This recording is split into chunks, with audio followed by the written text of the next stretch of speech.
בואו אותי לבחור בגדים לבית ספר ביום שני. עוד 2 ימים ביום שישי.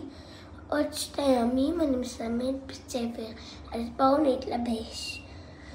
מותר היום לשים מה שבא לנו, כי היום ביום שישי שמים מה שבא לנו. אז אני אבחר לי.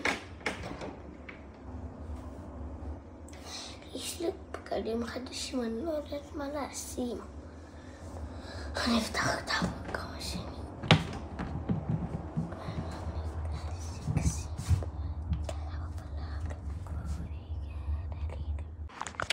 טוב, אז הגעתי לארון של החצאיות, של הדברים. יש לי 2 ארונות.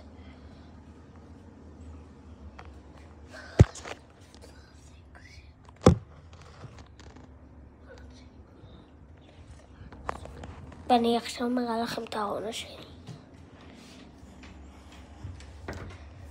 זה הארון השני.